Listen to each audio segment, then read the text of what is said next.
Bom dia. O Marçal pediu que eu encurtasse um pouquinho para a gente ter mais tempo para debate. Bom, o que foi a tarefa que me foi passada foi essa de falar sobre a contribuição da análise da atividade para tentar resolver esses impasses que a gente enfrenta em análise do acidente. Eu acrescentei um subtítulo no título oficial, que é essa descrição intrínseca e a descrição extrínseca, que eu acho que é a contribuição importante ou principal da análise da atividade. Bom, o que eu planejei falar aqui rapidamente? Eu vou colocar, então, algumas questões que estão ainda sem resposta, alguns becos sem saídas que as análises de acidente, para retomar o livro do Hildelberto, né, que os caminhos da análise de acidente encontraram e que a gente não consegue ir além. E para responder essa questão da contribuição da atividade, passar por esses três elementos. O que é a atividade, como analisar a atividade e, afinal de contas, qual a prevenção possível. Se a gente realmente pode antecipar e evitar esses acidentes que a gente está enfrentando atualmente. Então, a questão que coloca é essa: qual é a contribuição específica da análise da atividade para a prevenção? Bom, teria várias coisas que eu poderia falar, eu escolhi, inclusive em função da participação na oficina ontem, pegar algumas coisas que foram colocadas aqui pelo Yves Dian, que eu acho que são importantes. A primeira é a não culpabilização. Ou seja, todo sistema de segurança que está baseado em identificar um culpado, um responsável e punir, ele não consegue avançar, ele chega ao impasse. Só que eu gostaria de propor que essa não culpabilização fosse generalizada, não apenas para o operador da linha de frente, mas também para os gerentes e os gestores. A razão é, se a gente não generalizar essa lógica da não culpabilização, a gente apenas está substituindo o bode expiatório por outro, e assim como a gente não consegue entender o acidente quando culpabiliza o operador, a gente não vai conseguir entender o acidente organizacional culpando os tomadores de decisão. Então, e a outra contribuição é prática, que é ampliar a atuação da prevenção, resolvendo dilemas na análise, que é como perceber sinais fracos, os sintomas. O problema a ser evitado aqui é o seguinte: toda análise de acidente, invariavelmente, quando vai reconstituir a história, nessa análise histórica, encontra vários sinais que prenunciavam aquele acidente. A questão é, por que esses sinais não foram reconhecidos antes que o acidente acontecesse? Para não fazer histórias avessas, contar a história depois do fato acontecido, ser o profeta do fato acontecido, a gente tem que perceber a importância dos sinais fracos. Eu acho que a análise da atividade é uma contribuição importante para isso. E outra coisa é essa tomada de decisão coletiva. Se a segurança é coletiva, o processo de decisão não pode mais depender do gerente, e aí ele também não vai ser mais responsável. Essa responsabilidade é coletiva, é compartilhada, mas isso não se dá espontaneamente. Nós temos que desenvolver os mecanismos dessa decisão coletiva. O princípio aí é que a gente tem que substituir o dissenso pelo consenso, ou substituir o consenso, né, que a gente gosta muito, pelo dissenso. Aí, para tratar disso, eu vou inverter, então, eu vou começar a contribuição da análise da atividade, eu vou começar a discutir um pouco o que é atividade, como analisar a atividade, o que a gente pode analisar da atividade, e, finalmente, chegar à contribuição possível.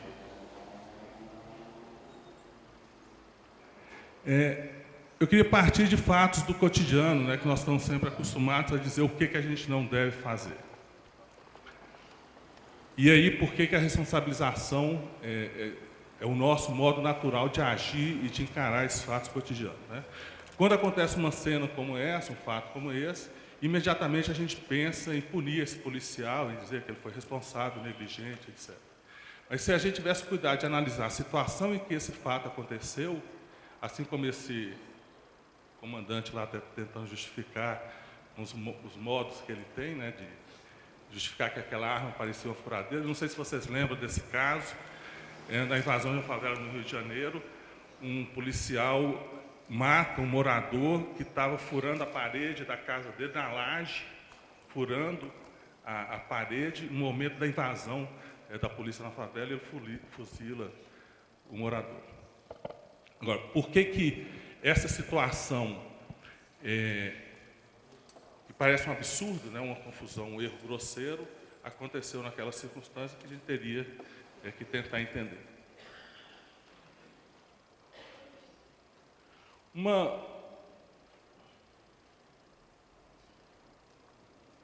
Uma outra situação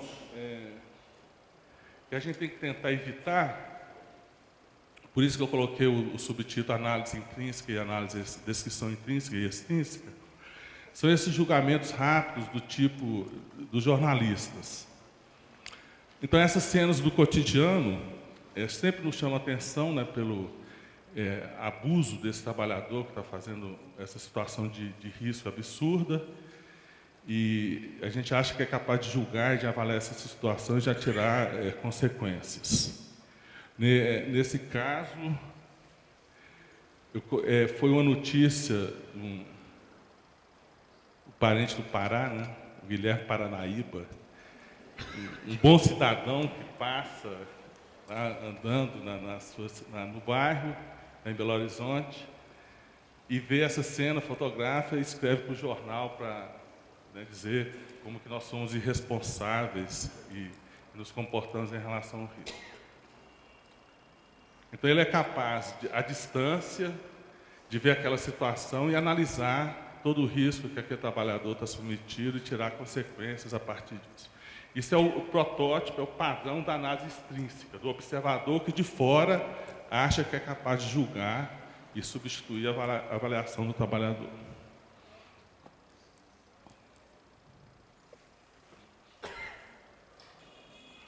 Bom, e essas coisas, então, essas questões e as várias tentativas de resolver, nos levaram, então, a alguns becos sem saída.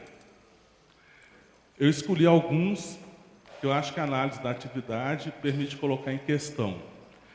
Um é o racionalismo clássico, né, de achar que a nossa razão é autossuficiente para ter consciência dos riscos e gerar um comportamento seguro, adequado. Outra, essa visão moralista de que os acidentes acontecem devido à responsabilidade ou culpa, seja a culpa psicológica, de natureza psicológica ou jurídica. Outra, essa ideia de que existe uma segurança absoluta, né? As empresas agora estão adotando como meta o acidente zero e afirmando não apenas uma meta que todos nós queremos, isso é razoável, mas eles afirmam, não, é possível já e agora ter acidente zero. E se o acidente continua acontecendo, é porque aconteceu alguma negligência, porque é possível chegar ao acidente zero. Essa ideia da segurança absoluta. E a nossa velha amiga nessa prevenção baseada em procedimentos. Bom, todos esses mitos, esses caminhos, essas abordagens, elas têm o mesmo princípio, que é negar a realidade. E quando a gente nega a realidade, a gente está criando uma situação idealizada que impede que a gente conheça a realidade tal como ela é. E com todas as suas contradições que a gente tem que entender.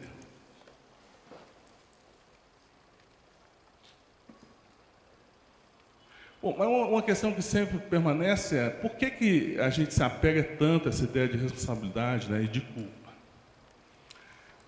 Uma ajuda que a gente pode ter nessa discussão sobre o sacrifício, a origem do bode expiatório, que tem uma função social, né, como Mose e Hubert discutem, essa função de reequilibrar as perturbações sociais.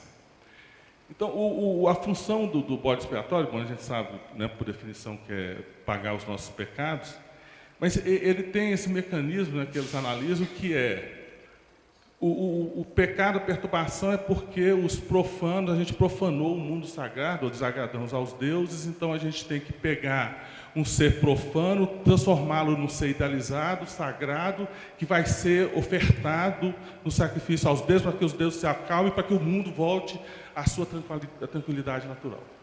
Então é isso que a gente está fazendo ao analisar os acidentes, seja do operador, de um gerente. Nós estamos dizendo que esse gerente, ele tinha a consciência, ele tinha o poder e a capacidade de agir de outra forma, ou seja, a gente idealiza aquela situação, e se ele não fez é porque ele pecou, e ao idealizá-lo, nós vamos sacrificá-lo em nome da segurança e da razão absolutas.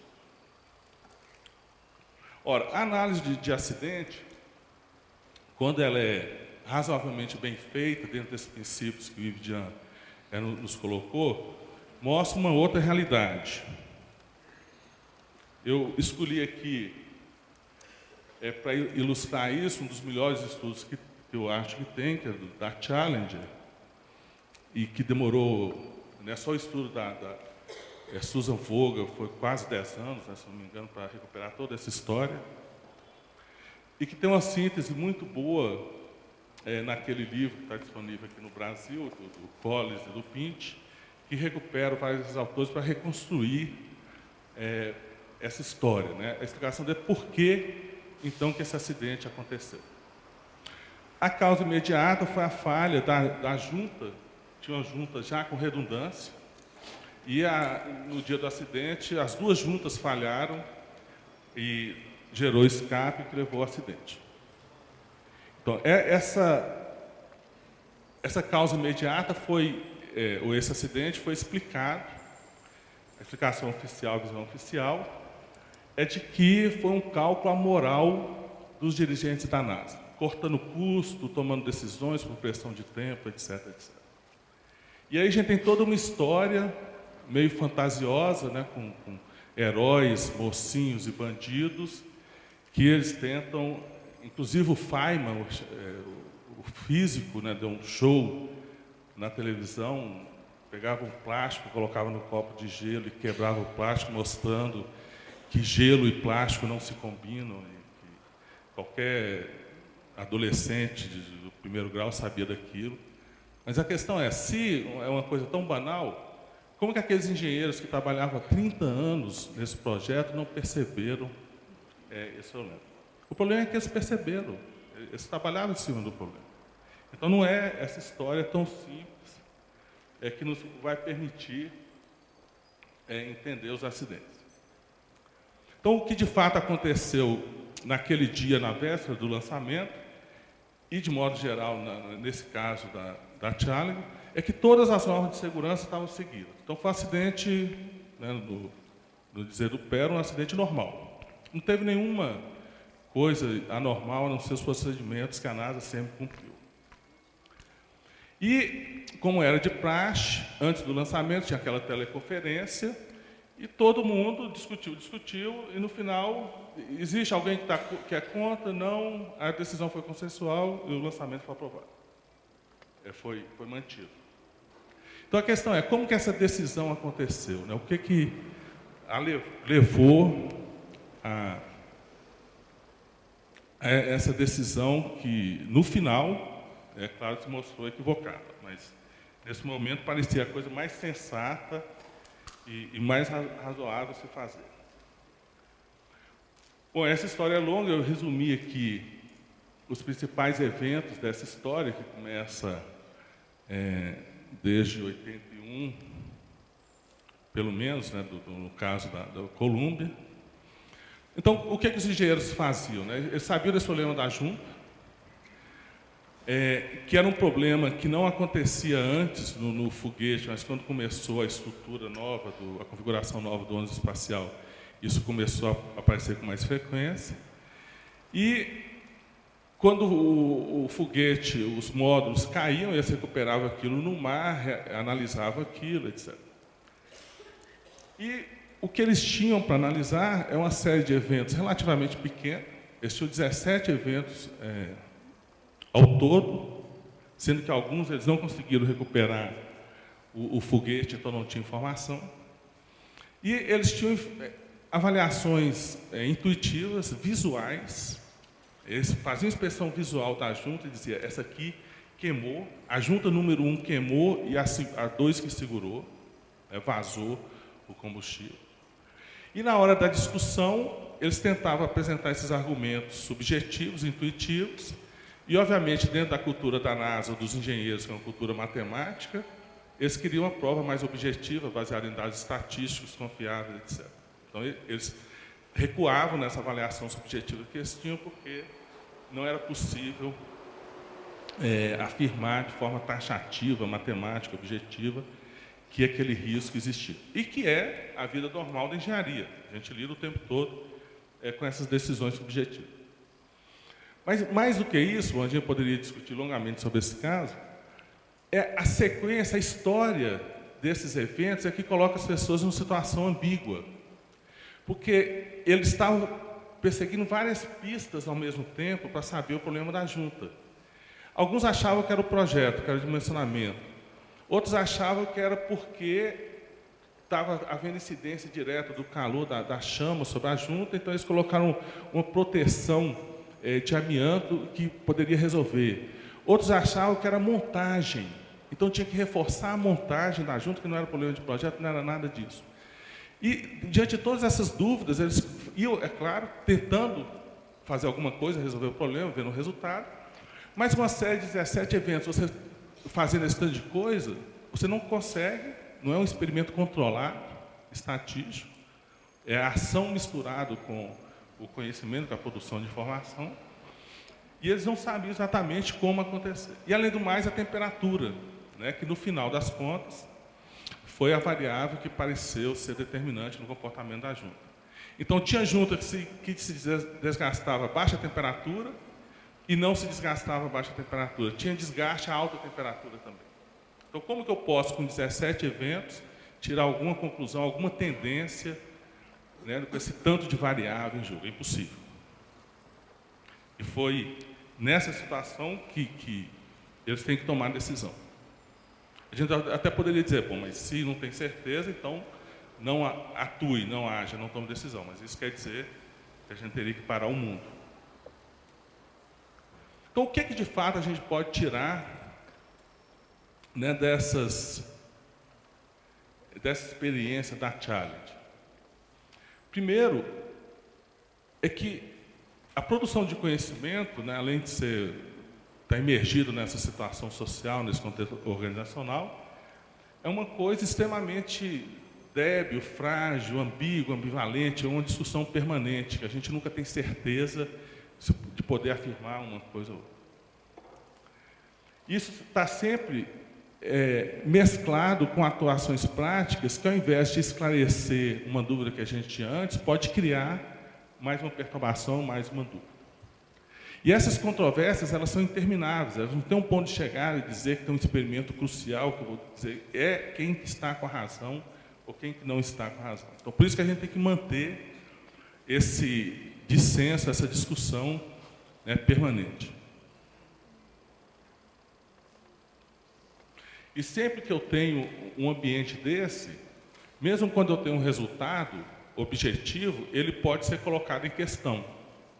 Então, uma das situações que aconteceu nesse caso era o experimento da junta, que era feito em laboratório, só que a empresa, como a empresa não tinha um laboratório autossuficiente para colocar o foguete em pé, como é do lançamento, ela colocava deitado. E aí a borracha deitada tinha um comportamento diferente de quando ela está em pé, o foguete em pé.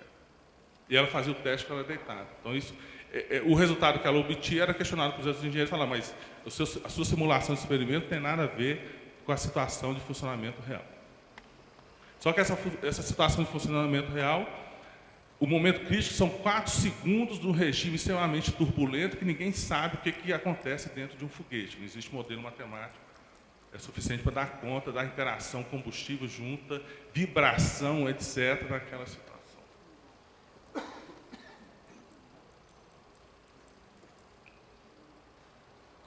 Bom, se o mundo é assim, e a gente tem que lidar com ele, né, então como que a gente poderia avançar?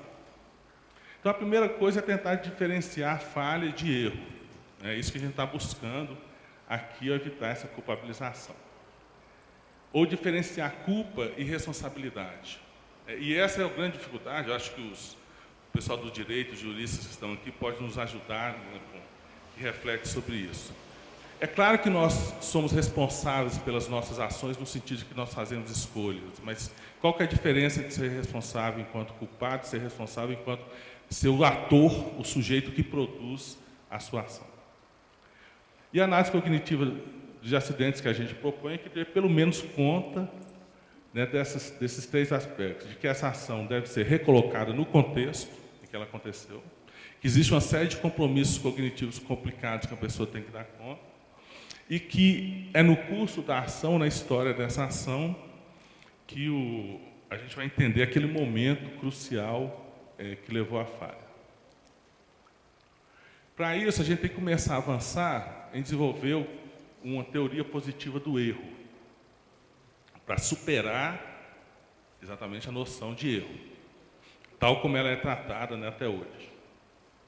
Eu recomendo a leitura do Victor Brochard do erro, que é uma boa iniciação para tentar reverter essa maneira tradicional que a gente tem de pensar.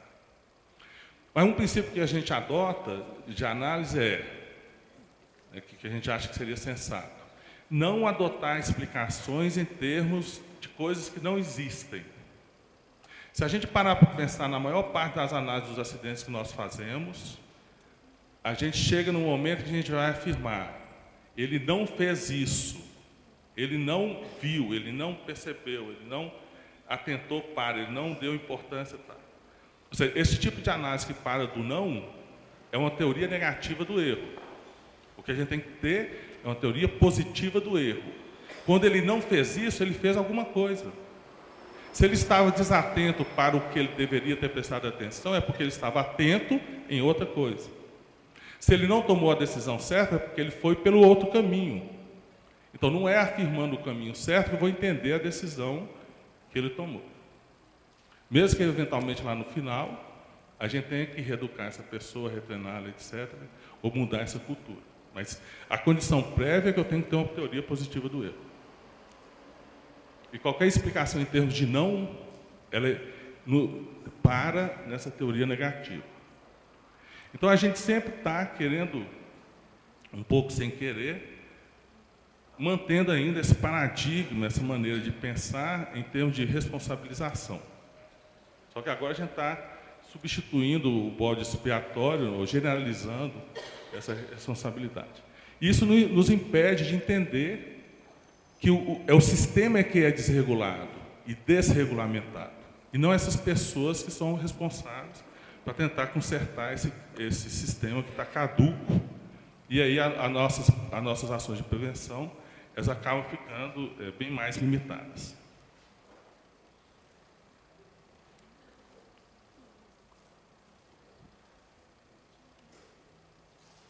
Bom, então, para responder essa questão, qual é a contribuição específica? Antes, a gente precisa entender o que é atividade. E aqui também tem um problema. A gente ainda não entendeu direito, embora a gente diga que agora a gente tem que entender a ação, a prática, etc., a gente não entendeu direito o que é exatamente essa atividade. Que a gente poderia definir, o Ividian já falou que diabo é isso de experiência, né, esse negócio, a gente tem que fazer o retorno de experiência, ótimo. O que é experiência? Como que a gente faz retorno da experiência? Aquela experiência lá dos engenheiros da Challenger, com aquela inspeção visual da junta. Como que eu pego aquela experiência e vou levar para a mesa de discussão e dizer que essa experiência é válida? E essa pessoa tem que ser escutada. Então, na vida real, esse fluxo da experiência, toda essa confusão de percepção, de sentimento, dúvidas, excitações, escolhas, crenças com maior ou menor força de convicção que a gente tem que tentar resgatar e tem que tentar entender. A consciência que existe no meio da ação, a gente chama, é uma consciência pré-reflexiva, ela não é aquela consciência pronta, acabada, racional, lógica, que a gente consegue explicar. Ela está mergulhada nesse fluxo que a gente não consegue ainda evidenciar. A questão que a gente tem que responder é por que uma pessoa acredita naquilo que ela acredita. Não basta dizer que, eu fiz isso porque eu achei que era o certo a fazer. E a gente para aí. E essa pessoa se autoculpabiliza.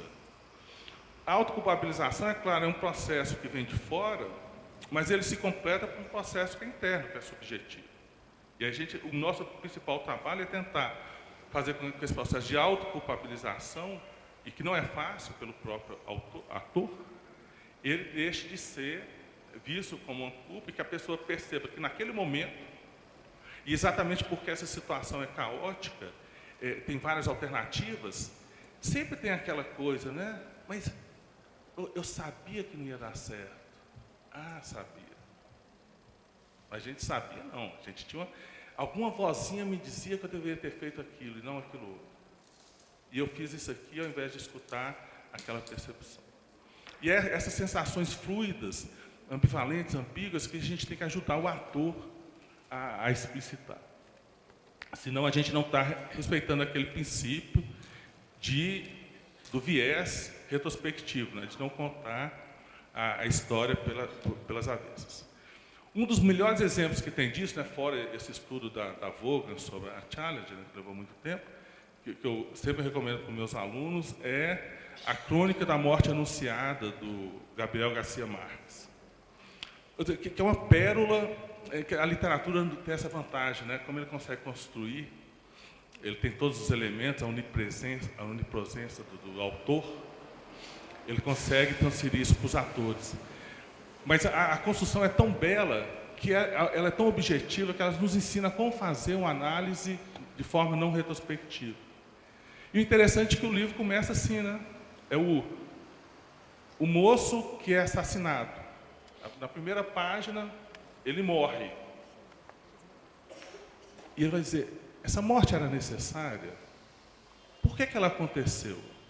E a beleza do livro está em mostrar que naquele momento, naquela história, naquela cultura, o fato de ter desvirginado a moça não era razão suficiente para ele ter morrido, ou para que os irmãos da noiva o tivessem assassinado, para lavar a honra com sangue. E todo dentro dessa cultura, dentro dessa história, ele vai mostrando na cabeça, na imaginação de cada personagem, o que ele fez e o que ele deixou de fazer que poderia ter evitado aquela morte. E como que a soma de todas essas decisões e não decisões vão levando àquela crônica da morte que, na verdade, não era anunciada.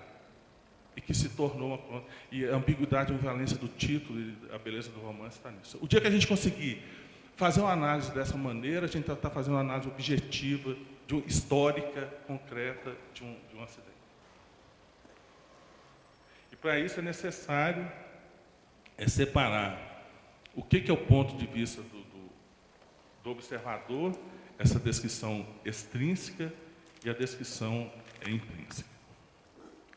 Bom, tem uma série de coisas que eu coloquei aqui, aí fica na apresentação completa, que vão responder essas questões do que é a atividade, por que, apesar dessa primazia estar colocada desde muito tempo, a gente não consegue ainda efetivar, chegar à atividade humana, prática, sensível, né, como Marx nos dizia que é necessário fazer para acabar com esses idealismos, etc. Eu queria apenas enfatizar isso aqui que nos diz respeito. Ou seja, as categorias que a gente está utilizando, nós, os analistas do trabalho, os ergonomistas, para falar do trabalho, da prática, não são categorias da prática, são categorias idealizadas, da representação, da cognição, do idealismo, do racionalismo. Olha lá, a gente quer falar de uma coisa tácita. Aí, ao denominar isso, a gente fala de conhecimento tácito, mas não tem conhecimento. Uma parte do tácito pode se tornar conhecimento, mas não é um conhecimento tácito, é tácito. E essas categorias da prática, elas faltam ainda. Quando a gente quer falar da diversidade de saberes, a gente fala do saber ser, do saber fazer, do know-how, mas não é eu não sei, eu faço, eu sou capaz de fazer. Eu não sei como eu faço, eu sei que eu faço. Saber prático, representação operatória, representação para ação. Ou seja, tudo isso não é apenas uma questão de imprecisão terminológica, é que a gente não sabe chegar ainda a analisar o que é a prática nos seus próprios termos, da forma como ela aparece. E o dia que a gente chegar nessa análise da prática pela prática, na prática enquanto prática, aí sim a gente vai vencer esses becos sem saídas, ou tentar superar esses becos sem saídas que nós encontramos. E aí é que a gente pode começar a falar o que é essa consciência dentro da prática, a consciência dentro da ação, a sabedoria do corpo, o sentido do momento, o sentido de oportunidade, a inteligência da situação. Ou seja, são todas essas coisas que estão presentes no momento de um acidente, em que as pessoas percebem, naquela fluidez da experiência, do momento aqui e agora, e vão para um caminho que não era aquele que talvez, né, depois se mostrou que não era o melhor. Então, essa intuição presente naquele momento, essa inteligência do corpo das situações, a gente não sabe ainda como dar conta dela, como recuperar.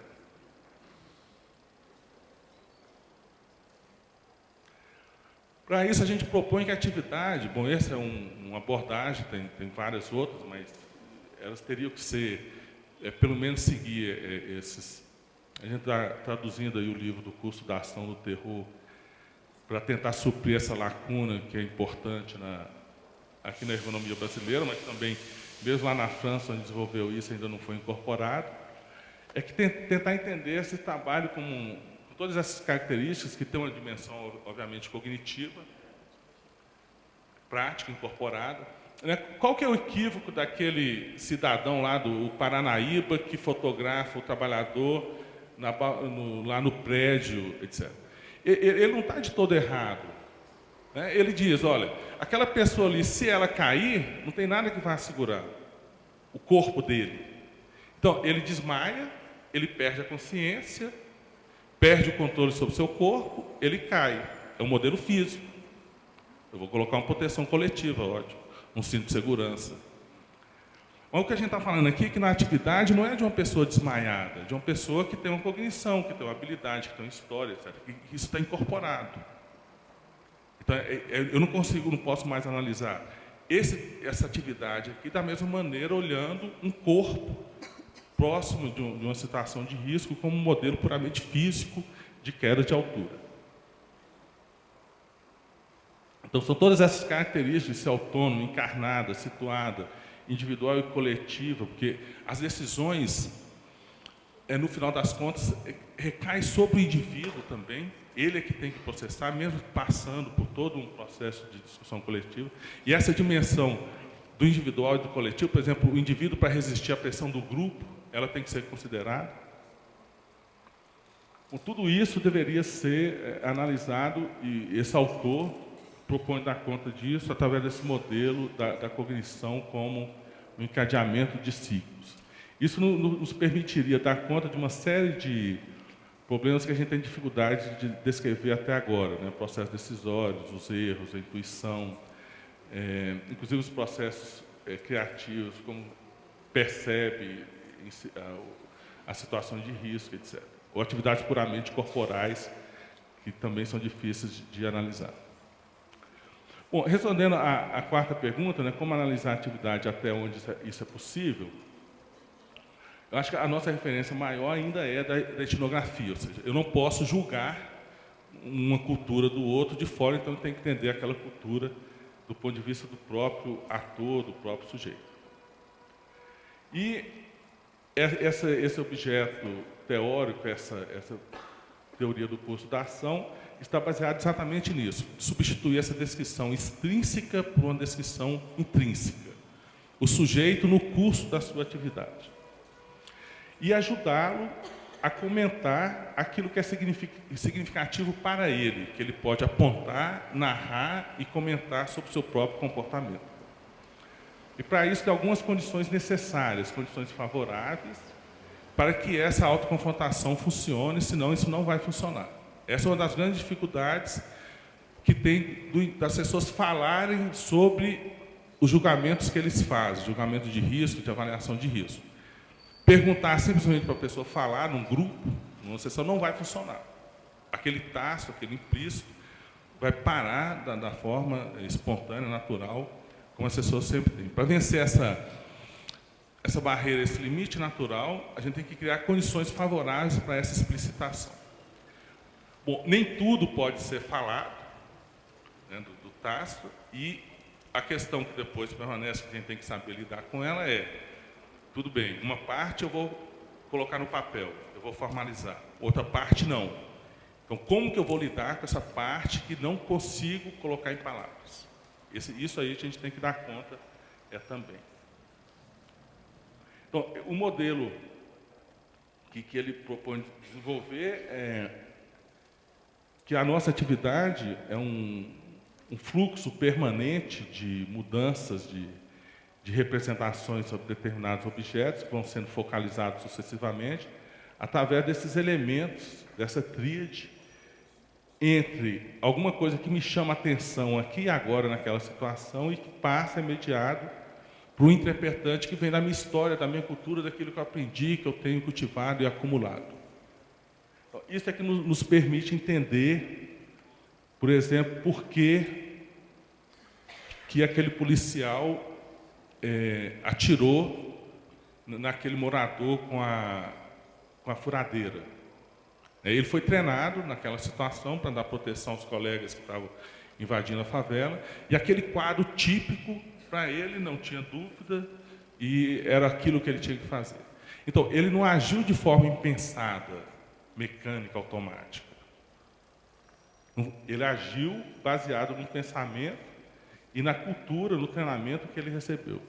O que poderia evitar esse acidente, ou essa tragédia, seria que alguma coisa na situação e aqui agora lhe dissesse, colocasse um pulga atrás da orelha e dizer, aquilo não é o que eu... E isso, eu estou dizendo, o que eu estou pensando, mas ele não pensa, né? Isso é automático. O fato de ter pensamento com cognição da ação é aquela cognição que é pré-reflexiva. Ela está presente, mas eu só vou tomar consciência dela, eventualmente, após o fato ter acontecido. Então, alguma coisa ter colocado a pulga na orelha, uma dúvida, e dizer, opa, isso não é o que eu estou pensando. E aí, na ação, isso poderia evitar aquele acidente. Quando isso não acontece, aquele mecanismo que parece automático, a ação deriva diretamente desse interpretante, dos nossos hábitos, o que o pessoal chama de efeito túnel, e aí pode levar a uma tragédia. A situação paradigmática, para a gente tentar sintetizar essas análises, como que esses elementos do contexto social, do treinamento anterior, pressão de tempo, pressão de produção, etc., pode ser analisado dessa maneira, é a situação típica do piloto, no momento de arremeter. O piloto está aproximando e chegou a hora que vai ter um momento crucial. Ele tem que tomar a decisão. Bom, é claro que não é consciente, né?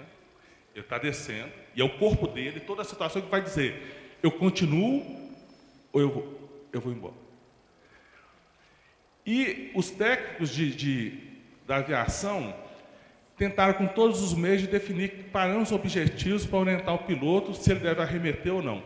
Medir camada de água na pista quando está chovendo, risco de aquaplanagem, vento traseiro, vento transversal, tem uma parafernália de técnicas para medir o risco de continuar o pouso ou de arremeter.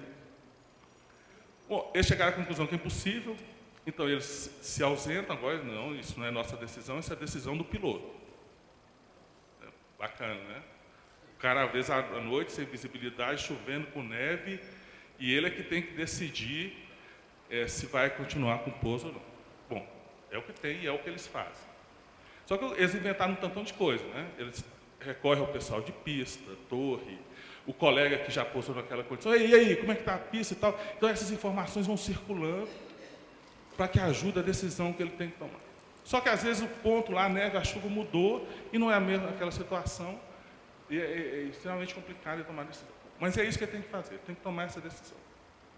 Então, nesse momento, é ele, inclusive, estou tentando preparação coletiva, mas a decisão é dele. Se o copiloto influenciar naquela hora, vai atrapalhar o que ele tem que fazer. Então, ele tem que tomar essa decisão.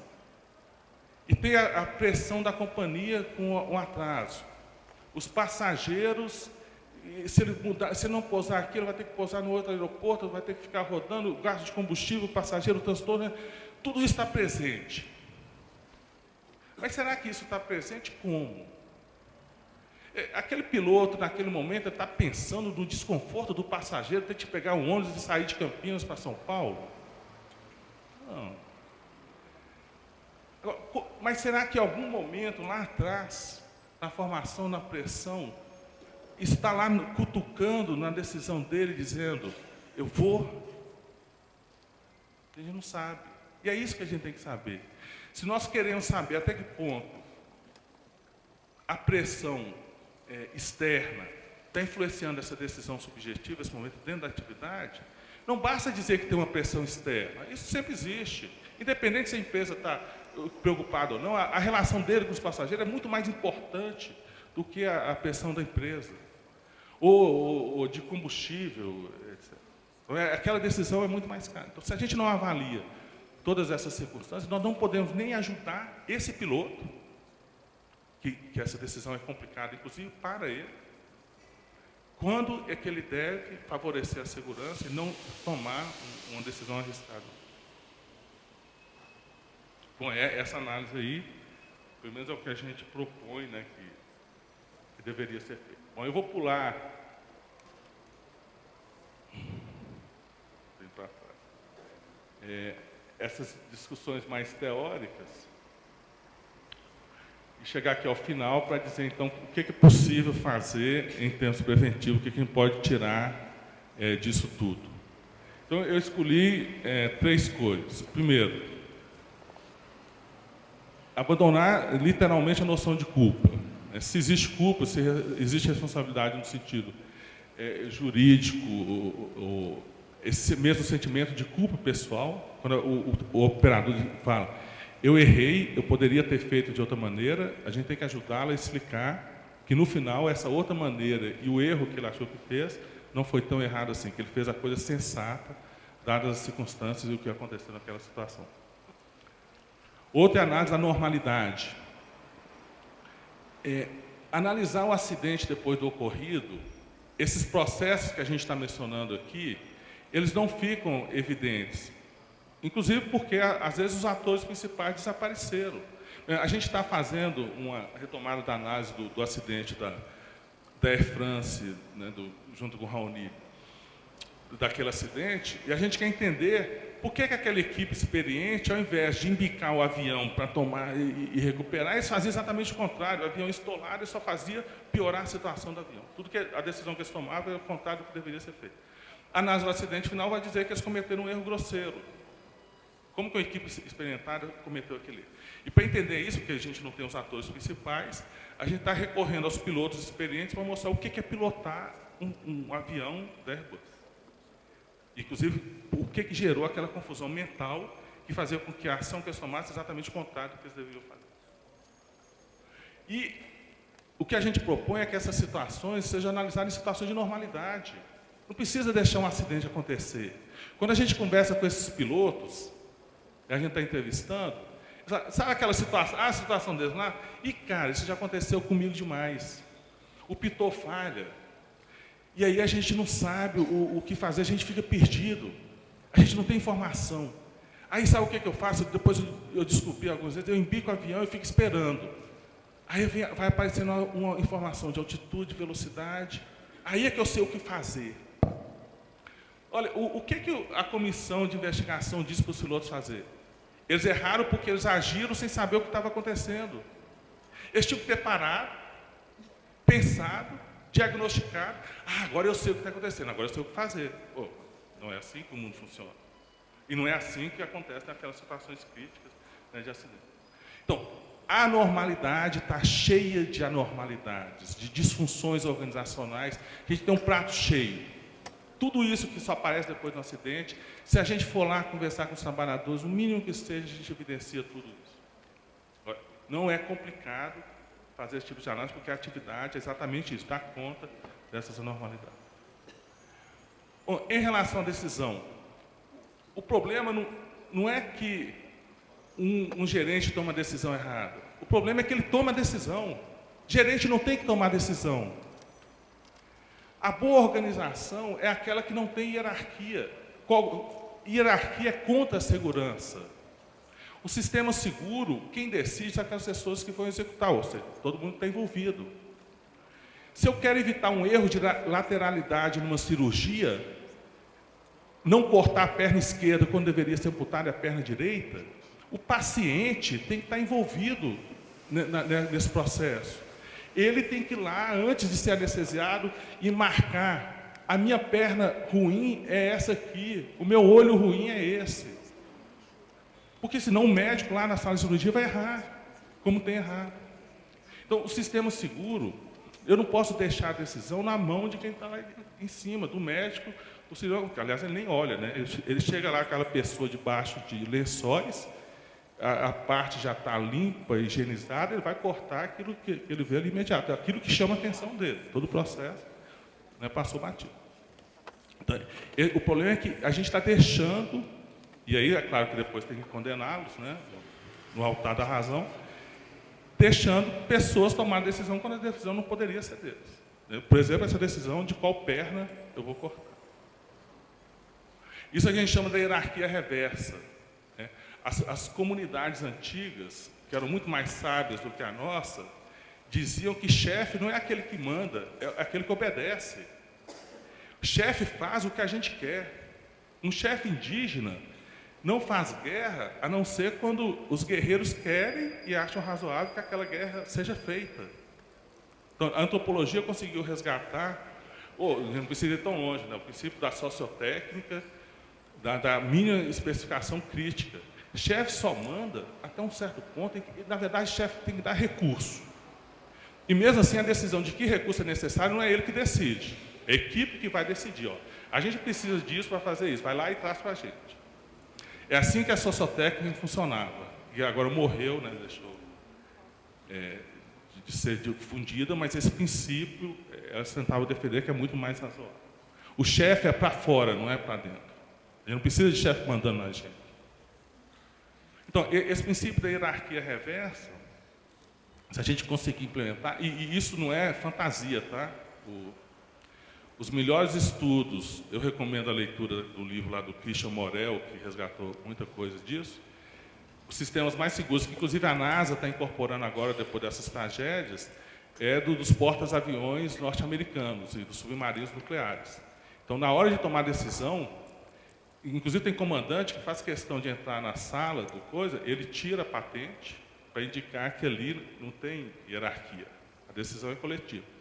Então, o menor soldado lá de baixa patente, ele tem autoridade para barrar, para bloquear, para abortar um pouso do avião, alguma coisa, né, que tem que tomar.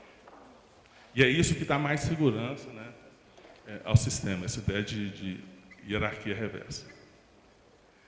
E, finalmente, eu poderia ter anotado ali, né, nessa decisão, essa história que eu já comentei de tentar promover o dissenso e não o consenso. Então, toda a nossa cultura valoriza a decisão coletiva como todo mundo está de acordo com. Quando a boa decisão seria aquela de tentar incentivar a figura do advogado do diabo.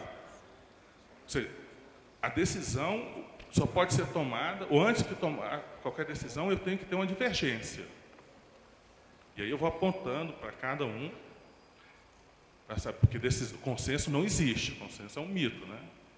Existe, abandonar e dizer, bom, agora a gente cansou de discutir, tudo bem, faça isso. Mas... Então a gente tem que promover o dissenso ao invés de valorizar o consenso.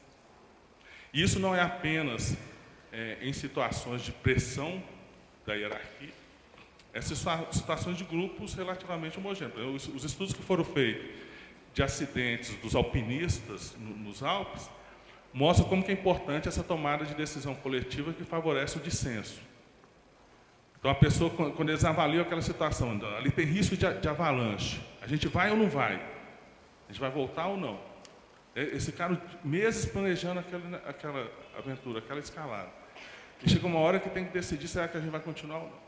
Se você deixar a decisão só por conta do guia, do mais experiente, isso é muito mais arriscado quando é toda a decisão coletiva. Então, aquela pessoa que vai dizer, bom, tudo bem, mas eu estou achando que não vai dar certo, esse dissenso, e exigir que o dissenso seja formalizado. Enquanto não existir uma voz discordante, a decisão não poderia ser tomada. E o que a gente pode ajudar na análise da atividade é resgatar essa dúvida, porque ela fica perdida, né, naquela ambiguidade, e aí a pressão do grupo pode favorecer. Como eu estou entre vários caminhos, eu posso ser pressionado a ir naquela direção, porque é o grupo que gerou essa força. É interessante que esse estudo dos alpinistas mostrou, inclusive, que existe diferença entre grupos que têm mulheres e grupos que têm só homens. Então, quando é um grupo misto, e aí o aspecto da cultura, né, que a gente tem que resgatar, quando tem mulheres, a tendência, e se a decisão for de um experiente, um guia masculino, a tendência é que ele tome a decisão mais arriscada. Então, quando a gente vai identificando todas essas características, a gente vai gerando mecanismos para anulá-las e para compensá-las e para que a avaliação seja mais baseada nos indicadores que a situação está promovendo naquele momento, que a pessoa teria que avaliar. Senão, a cultura anterior, naquilo que a gente chama do interpretante, vai se impor, ou aquelas tendências, aquelas forças anteriores. Bom, eu já investi tanto, por que eu não vou continuar? Aí só falta aquele fenômeno, né, do motorista com sono. Aí só falta meia hora para chegar em casa, só falta uma hora, eu dou conta. Então é isso que a gente tem que tentar entender, né, através da análise de atividade. Obrigado.